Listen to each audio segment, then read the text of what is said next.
Hi everybody. কিছুদিন আগে আমি একটা বই পড়ছিলাম, এগোরো সিটি।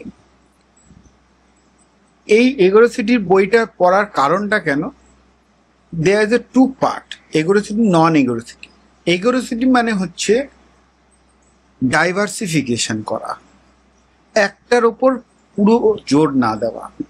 নন এগোরো সিটি মানে হচ্ছে একটার ওপর ফুল ফোর্স দিয়ে দেওয়া, মানে বার্ন আউট হয়ে যাওয়া চট করে তাড়াতাড়ি।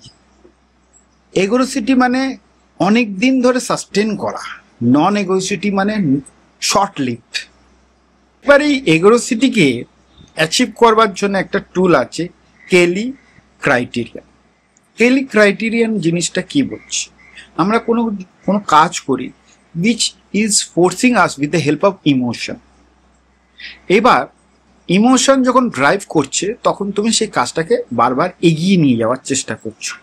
এইবার যদি আমার টু মাচ ইমোশন থাকে, তার মানে এক্সট্রিম লেভেলে আমি চলে যাব, এবং এক্সট্রিম লেভেলে গেলে বার্ন আউট আসবে, মানে ওটার প্রতি একটা ফ্রাস্ট্রেশন চলে আসবে। কিন্তু ফিয়ার ফ্যাক্টর কি করবে, তোমার এক্সেস ইমোশনকে কাট ডাউন করার চেষ্টা করবে, কমানোর চেষ্টা করবে, তার মানে মডারেট ইমোশনে রাখবে। এইবার যে কেলি ক্রাইটেরিয়ানের কথা বললাম, তার মানে রিডিস্ট্রিবিউশনের কথা বলছি।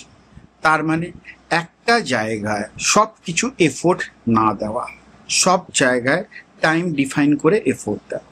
রিডিস্ট্রিবিউশন করলে কি হয়ে যাবে, এমন কিছু ব্ল্যাক সোয়ান এফেক্ট, মানে হঠাৎ করে কোনো সিচুয়েশন হয়ে গেল, war like situation, corona like situation, so you will able to overcome that situation, that you can cross over that situation. তার জন্য কি দরকার, রিডিস্ট্রিবিউশন।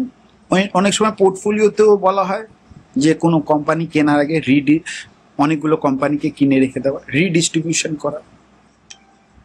এটাকে আমরা রিডিস্ট্রিবিউশন কেন করছি, ডিউ টু দ্য এগোরোসিটি। যদি একটার উপরেই নির্ভর করে বসে থাকি, সেটা হয়ে যাবে নন এগোরোসিটি। এবার রিডিস্ট্রিবিউশনের পর যেটা আছে skin in the game.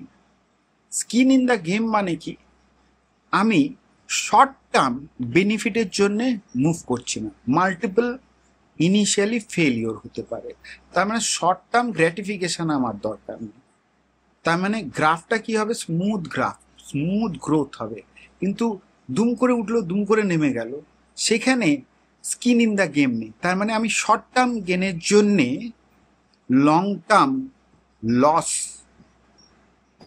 Accept করছি। মানে এখন গেন হোক, মানে এখন আমি দুম দারাক্কা খেলি, তাতে ইঞ্জুরি হোক কিছু হোক যায় আসে না, কিন্তু লং রানে আমার ইঞ্জুরি হলে আমি করতে পারবো না, সেটাকে আমি স্যাক্রিফাইস করছি।